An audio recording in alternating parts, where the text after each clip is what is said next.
Frères et sœurs en Christ Jésus, soyez les bienvenus dans cet espace de méditation et de prière, un lieu pour abandonner nos fardeaux et nos situations difficiles entre les mains de Dieu qui demeure fidèle.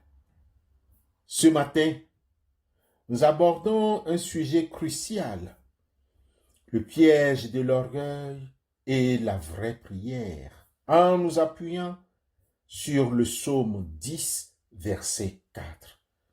Que le Seigneur apaise nos esprits et rende nos cœurs attentifs à sa voix.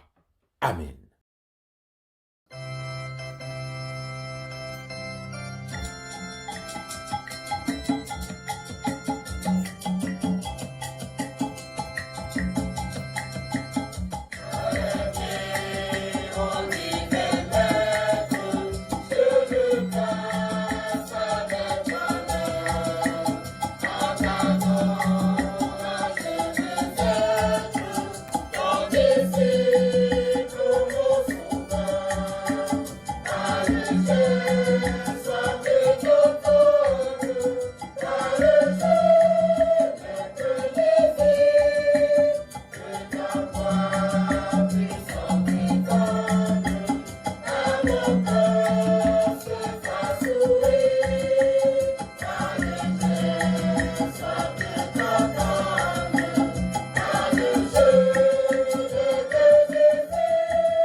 Dans le psaume 10, le verset 4 qui nous est proposé ce matin, le psalmiste décrit l'impie.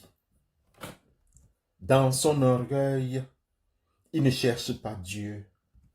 Toutes ses pensées sont « il n'y a point de Dieu ». Ici, l'orgueil est le verrou qui enferme l'homme sur lui-même. C'est la racine de la prière égoïste.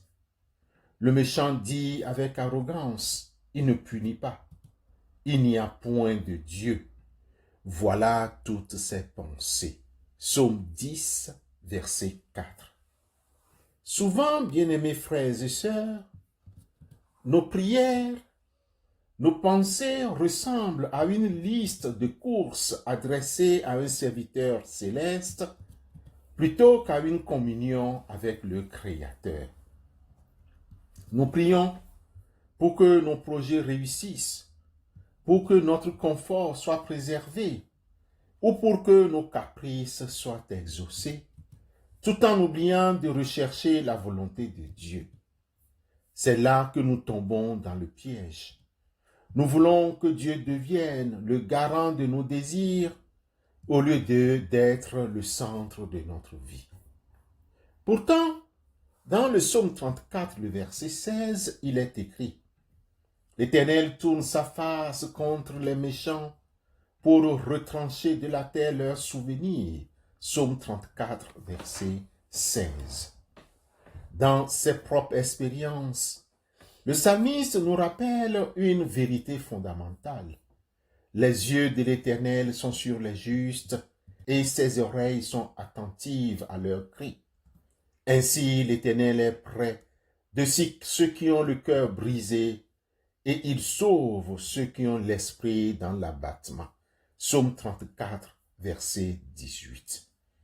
Au verset 19, conclu un peu plus loin, le psalmiste écrivait « Le malheur atteint souvent le juste, mais l'Éternel l'en délivre toujours. » Oui, la délivrance du juste découle de sa prière confiante, car c'est en criant vers l'Éternel qu'il active sa promesse de secours. Ne doutez jamais de sa fidélité. Même si l'épreuve semble s'éterniser, Dieu entend chacun de nos soupirs et sa réponse viendra toujours à son heure. La vraie prière naît dans l'attente. L'attente n'est pas une passivité, mais une position de cœur qui dit « Seigneur, Je ne cherche pas seulement ta main, je cherche ta face. Lorsque nous attendons Dieu, nous remplaçons nos exigences par une confiance totale. À partir de la prière fervente, Dieu révélé en Christ Jésus nous sauve toujours. Si mon peuple, ce qui est invoqué, mon nom s'humilie, prie et cherche ma face, et s'il se détourne de ses mauvaises voies, je les hausserai des cieux, je lui pardonnerai son péché et je guérirai son pays. 2 Chroniques, chapitre 7, verset 14. Mon frère, ma sœur, ne doutons pas. Le doute est le fruit de l'orgueil qui croit que Dieu ne répond pas parce qu'il ne suit pas notre calendrier ou nos méthodes. La foi, à l'inverse, reconnaît que Dieu est souverain.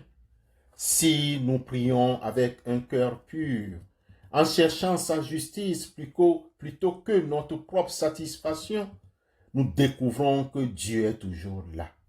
Transformons notre prière. Cessons de dicter à Dieu comment gérer notre vie et commençons à l'attendre avec humilité. En lui faisant confiance, nous réalisons qu'il ne répond pas toujours à nos caprices, mais qu'il répond toujours à nos besoins les plus profonds. Comme le rappelle l'apôtre Paul dans son épître aux Éphésiens chapitre 3, le verset 20, il est celui qui nous dirige et fait infiniment plus que ce que nous demandons ou pensons. Or, à celui qui peut faire, par la puissance qui agit en nous infiniment au-delà de tout ce que nous demandons ou pensons. Amen.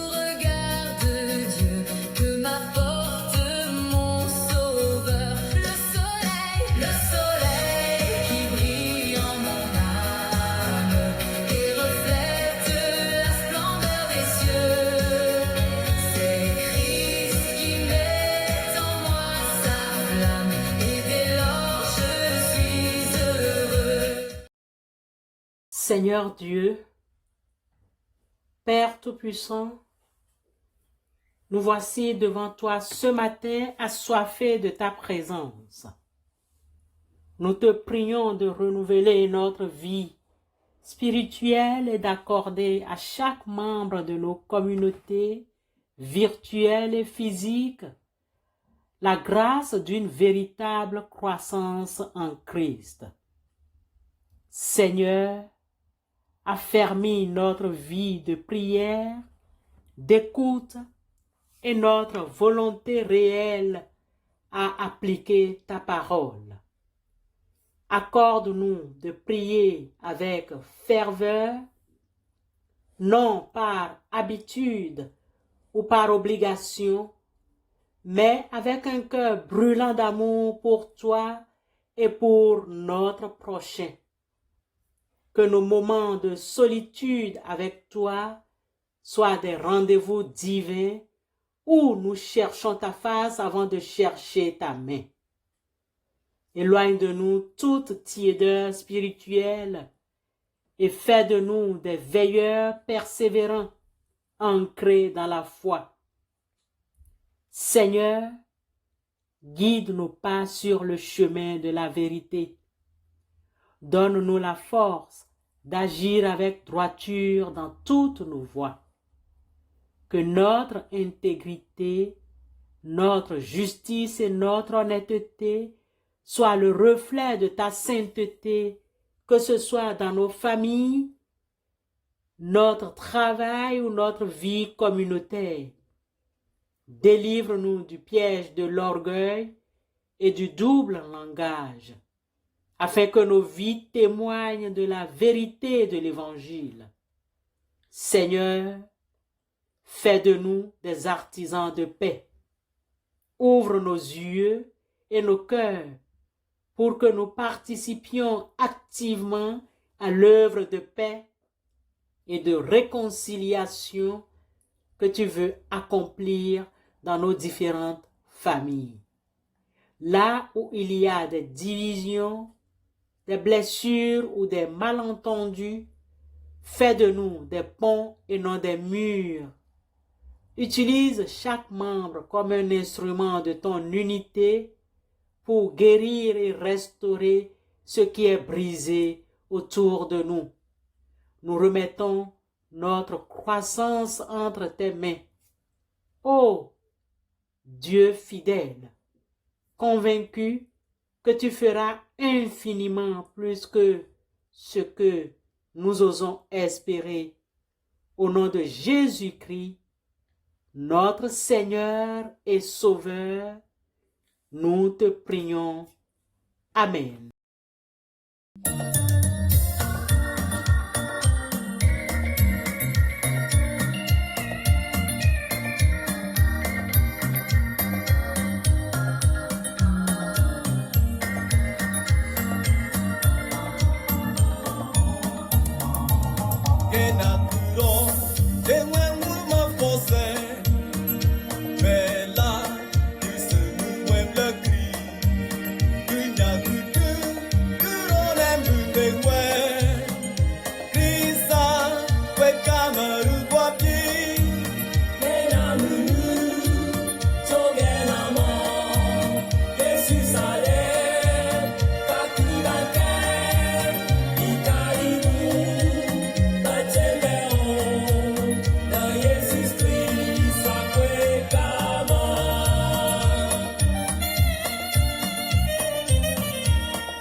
Bien-aimés frères et sœurs, partons dans la paix, l'assurance et la joie du Christ, en sachant qu'il accomplira dans nos vies infiniment plus que tout ce que nous demandons ou pensons. Au nom du Père, du Fils et du Saint-Esprit. Amen.